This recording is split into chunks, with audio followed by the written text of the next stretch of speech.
LUXOR vs Planet Hollywood. Forget about Bellagio, forget about Wynn and Encore, forget about Aria. LUXOR and Planet Hollywood are where the true Vegas ballers stay. But which property should you choose? In this video, we'll be doing the ultimate comparison so that you can determine which of these two popular value-priced properties is the overall winner. Make sure to watch until the end of this video so that you can be an informed Vegas insider, armed with the knowledge to make the right choice for your next stay. Let's begin with a property overview, starting with Planet Hollywood, which is located basically smack dab in the center of the Strip, right across from Cosmopolitan and Bellagio. Planet Hollywood opened in 2007, but was originally built in the year 2000, as this was formerly the Aladdin Hotel and Casino, which you can still see traces of throughout the property.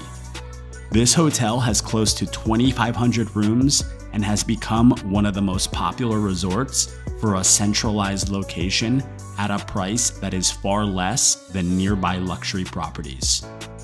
LUXOR is the older of the two properties, having opened back in 1993.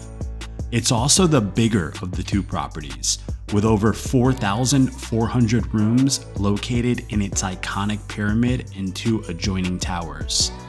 This 30-story pyramid was a marvel of engineering back when it opened, and over 30 years later, I think it still is, including the strongest beam of light in the world, as well as the largest atrium in the world. LUXOR is located on the southern end of the Strip, connected to Mandalay Bay and Excalibur. Now let's talk about the rooms at these two properties. I've actually stayed at Planet Hollywood 3 times, including back in 2014 and 2016. But I only have content from my most recent stay, which was in an ultra hip room with a city view. The room is a decent size, and you also have a relatively large bathroom with a water closet, which is typically reserved for more expensive hotels. I do have to say though that I think this room looks better on video than in person. In reality, it just feels a little cheap. I think maybe because the ceilings are a little lower. Although it wasn't directly facing, we were able to see the Bellagio fountains, which was a really cool view. When I stayed here in 2016, I believe I was in an ultra resort room, which felt a lot more luxurious. The ultra resort rooms are located on the higher floors and overall a lot nicer. I've stayed at LUXOR twice, and my most recent stay was first in a Pyramid King Corner Suite. I have mixed feelings about staying in the Pyramid. On one hand, it's cool from a novelty standpoint, especially considering we were on the 30th floor, which is the top floor. On the other hand, our room was dated and tacky, as though it hadn't been updated in 30 years.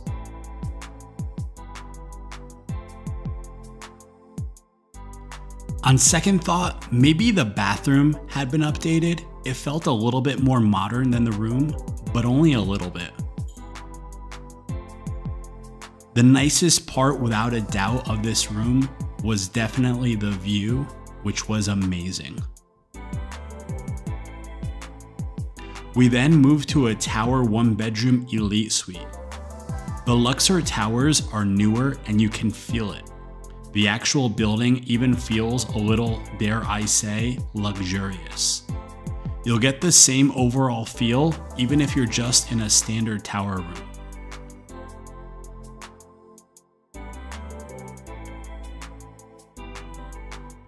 I think some of the pyramid rooms are nicer than the one we stayed in, but I would still lean towards staying in the towers because it feels so much newer and more modern.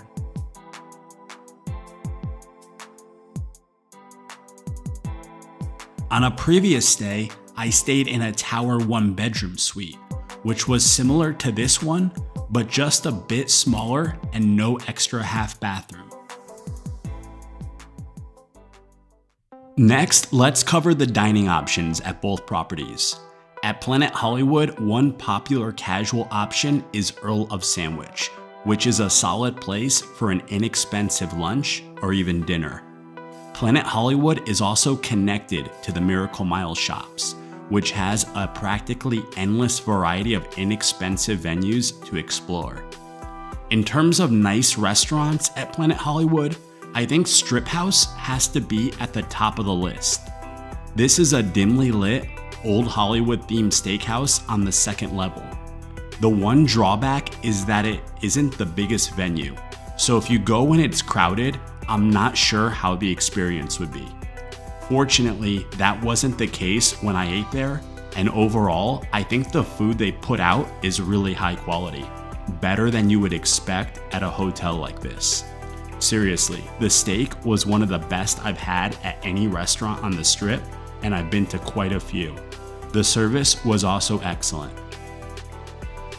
As it's a large property, LUXOR has quite a few dining options, starting with Backstage Deli, which is a good casual option.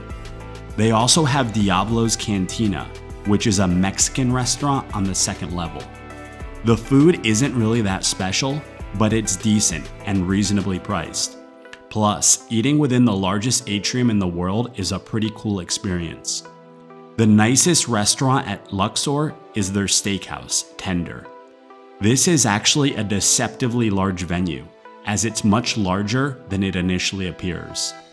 I love the ambiance and the food exceeded my expectations. Like Strip House at Planet Hollywood, this is another steakhouse that is better than you would think you'd find at a property like LUXOR. Beyond the restaurants on site, you can also find a lot more options within the Mandalay Bay shops, as well as at Mandalay Bay and Excalibur, both of which are a short 5 to 10 minute walk from LUXOR. Now let's briefly take a look at the casinos at both properties. At Planet Hollywood, you have over 64,000 square feet of gaming space. I like the high ceilings, and generally speaking, in my experience, this does not tend to be as crazy busy as some other close by properties. Another positive in my eyes is the low table minimums, where you should easily be able to find $15 blackjack. LUXOR has the bigger casino, but only slightly, coming in at just over 65,000 square feet of gaming space. This casino really doesn't have any standout features. It's kind of what you'd expect. It's definitely not as nice as the casino at neighboring Mandalay Bay, but on a positive, it does have the same lower table minimums you'll find at Planet Hollywood. Okay, let's keep it moving and compare the pools at both properties. Planet Hollywood has two relatively small pools, but I still think this is one of the nicest features of this hotel, as the pool area overlooks the central part of the Strip, giving you some really nice views and potential great photo and video opportunities. And although it isn't the biggest pool complex, there is still plenty of room to spread out, but you might just have to find a spot that is away from the pools. LUXOR has the bigger pool complex with more pools, but when I was there, half the pools were closed and gated off. Yes, being right next to the huge pyramid is really cool, and I did enjoy myself. But for me, this pool area just comes up short compared to Planet Hollywood. I don't hate it, but it just isn't my favorite. On video, watching it, I think it looks appealing.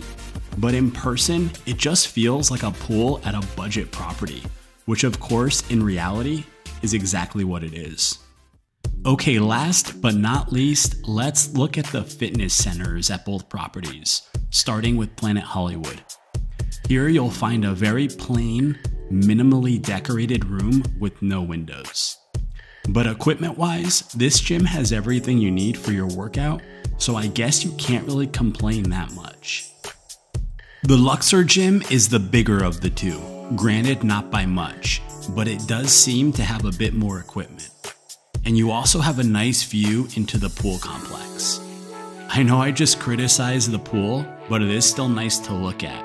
And all things being equal, I definitely prefer having the windows to give the space some natural light and a little energy and life. Now, for the overall winner between these two properties, I am going to go with Planet Hollywood. Now, let me explain my reasoning here, because in many ways, I actually like LUXOR more, funny enough. But when you compare the base rooms, the least expensive option, I think you have to go with Planet Hollywood. It's gonna feel newer, it's gonna feel more modern, especially compared to those rooms in the pyramid, which are gonna be the least expensive rooms. They're gonna feel more dated. The bathroom at Planet Hollywood is gonna be bigger. It's gonna feel more fresh. It's gonna feel more modern. You have the water closet. You have that backlit mirror. Your center strip. And LUXOR, I don't think is that far south. It's really not that big of a deal. But Planet Hollywood, your center strip, you're right across from Bellagio. So for that reason, I'm gonna pick Planet Hollywood. But let me mention that I still love LUXOR. I think it's a cooler property. You walk into that lobby, and if you've never been there before, it's a really cool experience. You're like, wow. So I wouldn't discount it, especially if it's a lot less expensive. Now, in terms of the tower rooms at LUXOR, I think those are really nice. A lot nicer than people would expect. A lot of people I know think that LUXOR is on the same level as Circus Circus. And I think when you look at the tower rooms, if you stayed in the tower rooms, you know that it's not. Just the building is a higher caliber than the pyramid. The hallways, the quality of the room. So my point being here is that if you can find a tower room or even a tower suite, ideally for a similar price or a less price ideally than what you'd find at Planet Hollywood, I wouldn't hesitate to book that. So they both have pros and cons. Of course, you can have a great stay or a terrible stay in either one of those properties. If you're staying at a nice suite at Planet Hollywood or one of those top floors, the ultra resort rooms like I mentioned that I stayed at, that was incredibly nice. I wish I had some content from that stay. I would be hesitant to stay in a LUXOR pyramid room. It's cool, the novelty aspect of it is cool, but just the overall building, the hallways, the elevator, it definitely, I think you'll feel its age. So proceed with caution. I'm curious to hear your thoughts. Leave a comment below. Let me know which of these two properties you would prefer. If you enjoyed this video, please give it a like. And if you like this type of content, you might also like this video right here, a comparison I did recently, the Bellagio versus the Cosmopolitan. Another great comparison between two iconic properties. So if you're curious which one I determined was the winner, then go ahead and check out that video and I will meet you there momentarily.